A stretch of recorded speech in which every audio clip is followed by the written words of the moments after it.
ఇక మహారాష్ట్ర కొత్త ముఖ్యమంత్రి ఎవరు అనేది ఇప్పుడు హాట్ టాపిక్ గా మారింది. సీఎం పదవి కోసం కూటమిలో పోటీ మొదలైంది. 124 సీట్లు సాధించిన తమకే ముఖ్యమంత్రి పదవి కావాలని బీజేపీ నేతలు డిమాండ్ చేస్తున్నారు.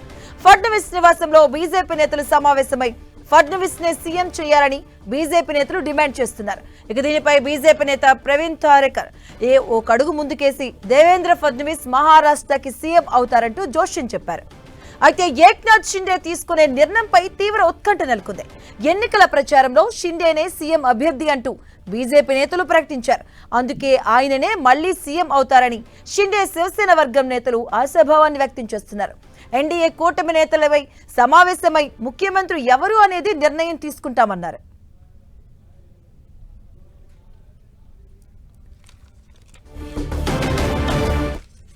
तमाम मतदाताओं को बहुत बहुत धन्यवाद देता हूँ, उनका अभिनंदन करता हूँ, क्योंकि ये विक्ट्री जो है ये लैंडस्लाइड विक्ट्री है।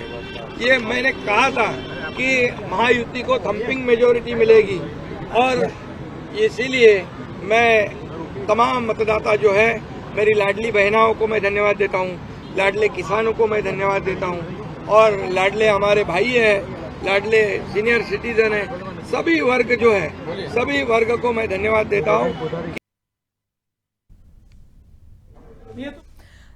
మహారాష్ట్రకు సంబంధించి కూడా సీఎం పీఠం కుర్చీ కోసం అయితే ఇప్పుడు రగడ రాజుకుంటుంది. అధిక సీట్లు సాధించిన తమకే సీఎం సీటు కావాలంటూ అటు బీజేపీ నేతలు పట్టుబడుతున్నారు. అలాగే ఎన్నికల్లో సీఎం ఏక్నాథ్ షిండే అంటూ కూడా చెప్పారనుకోండి. ఇటువైపు షిండే వర్గం కూడా ఇద్దరి మధ్య కూడా ఇప్పుడు గేమ్ ఫర్ చైర్ కోసం అంటూ కూడా కొత్త రగడ రాజుకుంది. ఎన్నికల ప్రచారంలో షిండేనే సీఎం అభ్యర్థి అంటూ కూడా ప్రచారం చేశారు. దీనిపైన ఇప్పుడు మహారాష్ట్ర ఎన్నికలకు సంబంధించి సీఎం చైర్ ఎవరిని వరిస్తుందన్న ఒక ఉత్కంఠ కొనసాగుతుంది. దీనికి సంబంధించిన పూర్తి అప్డేట్స్ మా కరెస్పాండెంట్ గోపి అందిస్తారు. గోపి,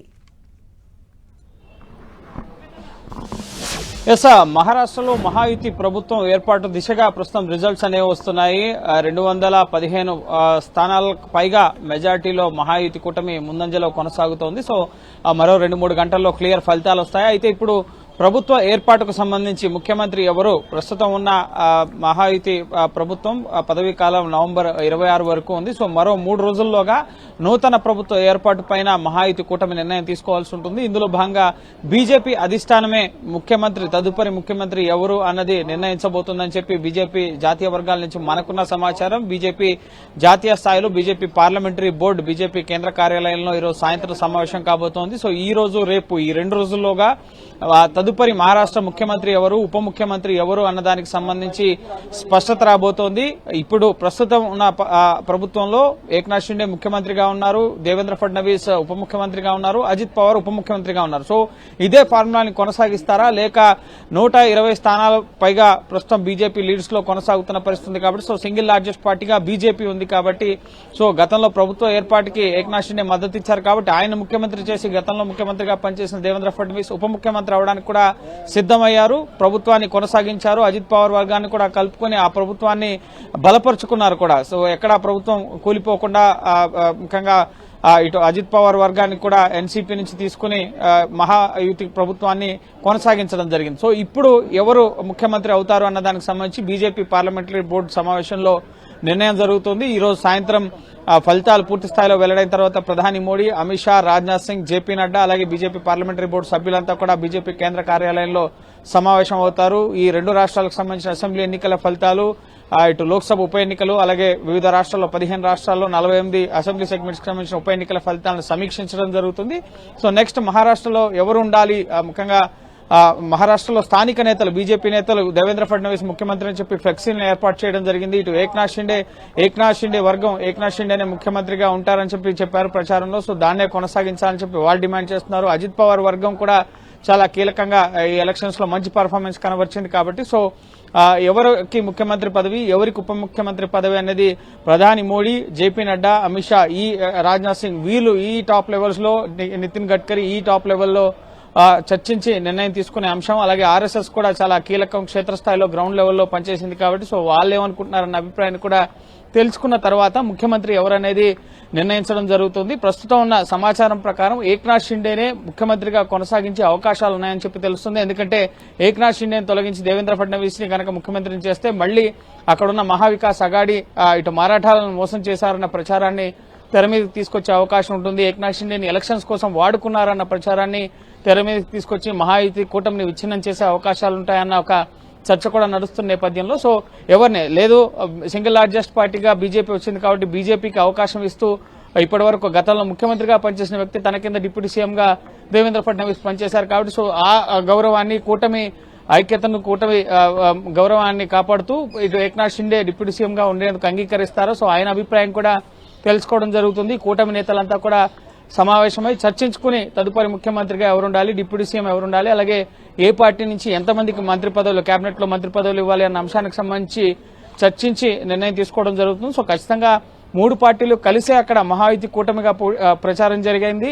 మహాయుతి కూటమిగానే అక్కడ విజయం చేకూరింది కాబట్టి సో కూటమిగానే అక్కడ ప్రభుత్వం ఏర్పాటు ఉంటుంది. కానీ బీజేపీ సొంతగా నిర్ణయాలు తీసుకోవడం కానీ సొంతగా ప్రభుత్వాన్ని ఏర్పాటు చేసే పరిస్థితి అక్కడ లేదు కాబట్టి సో ఖచ్చితంగా ఇద్దరి సహకారం ఏక్నాథ్ షిండే శివసేన వర్గం అలాగే అజిత్ పవార్ ఎన్సీపీ వర్గం ఈ 2 వర్గాలను కలుపుకుని ఆ పార్టీలు వాళ్ళ మద్దతుతోనే తదుపరి పూర్తి స్థాయిలో 5 ఏళ్ల పాటు సుస్థిరమైన ప్రభుత్వాన్ని ఏర్పాటు చేసే దిశగా చర్యలు ఉండే అవకాశం కనిపిస్తోంది. సో బీజేపీ పార్లమెంటరీ బోర్డు సమావేశంలో బీజేపీ జాతీయ అధినాయకత్వం ప్రధాని మోడీ నేతృత్వంలో ఎవరు తదుపరి ముఖ్యమంత్రిగా ఉండాలి అన్న అంశానికి సంబంధించి కూటమి నేతలతో చర్చించిన తర్వాత ఇటు శివసేన ఏక్నాథ్ షిండే వర్గం కానీ ఎన్సీపీ అజిత్ పవార్ వర్గం కానీ ఎన్డీఏలో భాగస్వాములు కాబట్టి సో ఖచ్చితంగా వాళ్ళతో చర్చించిన తర్వాత మాత్రమే ముఖ్యమంత్రిగా ఎవరు నుంచాలి, ఉప ముఖ్యమంత్రులుగా ఎవరు నుంచాలి, లేక ఇప్పటి వరకు ఉన్న ఫార్ములానే కొనసాగించాలి. ఏక్నాథ్ షిండే ముఖ్యమంత్రి, ఇటు దేవేంద్ర ఫడ్నవీస్ ఉప ముఖ్యమంత్రి, అజిత్ పవార్ ఉప ముఖ్యమంత్రి ఈ ఫార్ములానే కొనసాగిస్తారా లేక మెజార్టీ స్థానాలు బీజేపీకి వచ్చాయి కాబట్టి సో బీజేపీనే ముఖ్యమంత్రి పీఠాన్ని అడుగుతుందా అనేది మనం వేచి చూడాలి. ఎందుకంటే ఆర్థిక రాజధాని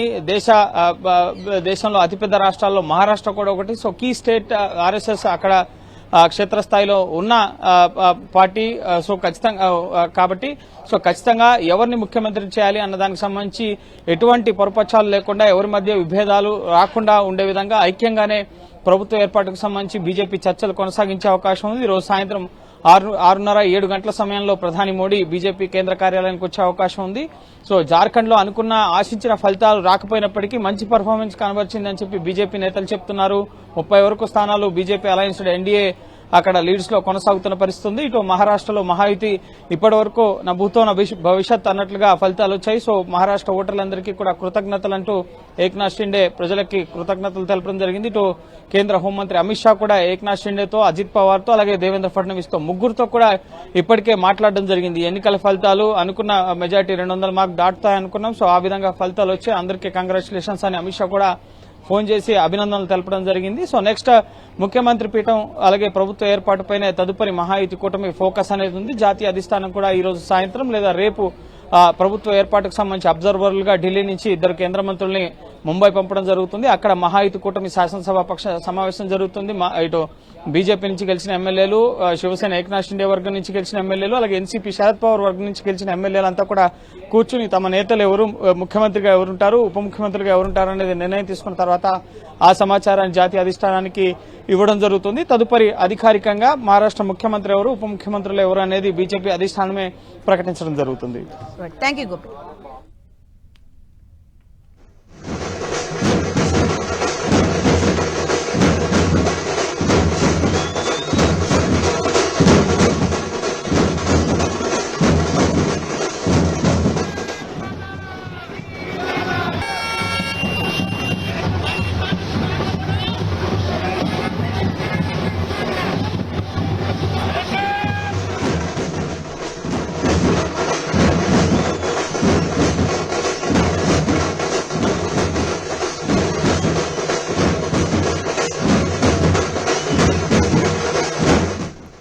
ఇక మహారాష్ట్ర అసెంబ్లీ ఎన్నికల ఫలితాల్లో ఎన్డీఏ కూటమి మహాప్రపంచం సృష్టిస్తుంది. ఎన్డీఏ కూటమి డబుల్ సెంచరీ సీట్లు దాటి రికార్డ్ క్రియేట్ చేసింది. ఎన్డీఏ కూటమికి మహారాష్ట్ర ప్రజలు కట్టం కట్టారు. ఏకంగా 218 స్థానాల్లో ఎన్డీఏ కూటమి లీడ్లో కొనసాగుతూ ఉంది. దీంతో ప్రభుత్వ ఏర్పాటుకు ఎన్డీఏ కూటమి కసరత్తు చేస్తుంది. ఇక సాయంత్రం ఢిల్లీలోని బీజేపీ ఆఫీస్కు ప్రధాని మోదీ రానున్నారు. మహారాష్ట్రలో ఎన్డీఏ కూటమి విజయకేతనం ఎగురువేయడంతో కార్యకర్తలు సంబరాలు చేసుకుంటున్నారు. షిండే నివాసం వద్ద షిండే శివసేన వర్గం కార్యకర్తలు సంబరాలు చేసుకుంటున్నారు. స్వీట్లు తినిపించుకుంటూ శుభాకాంక్షలు తెలుపుకుంటున్నారు.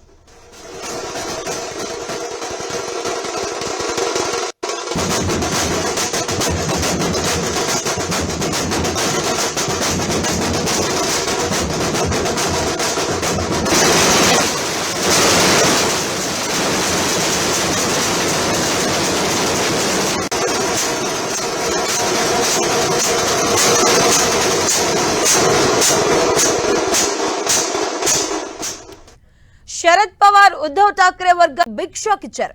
కాంగ్రెస్ గ్యారంటీలు ఏవి కూడా వర్కౌట్ అవ్వలేదు. ఈ ఎన్నికల్లో ఇండియా కూటమికి ఘోర పరాభవం తప్పలేదు. మహిళలకు నెలకు 3,000 ఉచిత బస్సు అంటూ హామీ ఇచ్చారు. అయినా మహారాష్ట్ర ప్రజలు అధికార కూటమికే మొగ్గు చూపారు.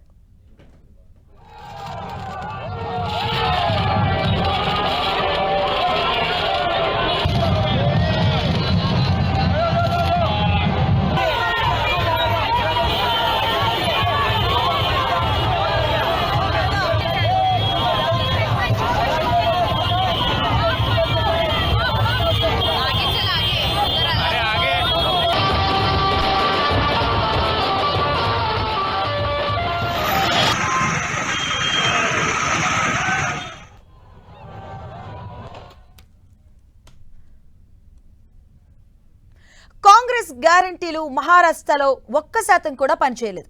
మహిళలకు నెలకు 3,000, 4,000 నిరుద్యోగ భృతి, కుటుంబానికి 25 లక్షల ఆరోగ్య బీమా లాంటి కీలక హామీలు ఇచ్చింది ఇండియా కూటమి. కానీ ఇవేవి మహారాష్ట్ర ప్రజలు పట్టించుకోలేదని ఫలితాలు చూస్తే అర్థమవుతుంది. ఇక ఎన్డీఏ నేతలు చెప్తున్నారు. అయితే ఎన్నికల హామీలు, నినాదాలు ఎన్డీఏ కూటమికి కలిసొచ్చాయి.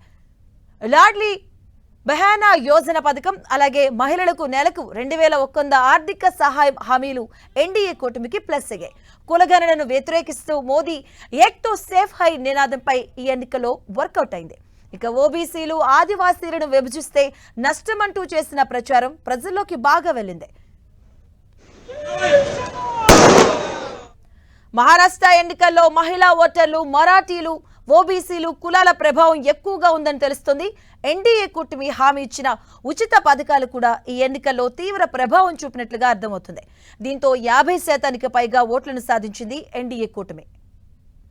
ఎన్నికల సమయంలో మేనిఫెస్టోలో బ్రహ్మాస్త్రాలు ప్రయోగించారు ప్రధానమంత్రి నరేంద్ర మోదీ. ఇప్పటికే అమలులో ఉన్న లడ్కీ బెహన్ పథకం 1,500 నుంచి 2,100కు పెంచుతామని హామీ ఇచ్చారు. అంతేకాకుండా లడ్కీ బెహన్ కింద మహిళలకు 3 నెలల అడ్వాన్స్ కూడా ఇచ్చారు.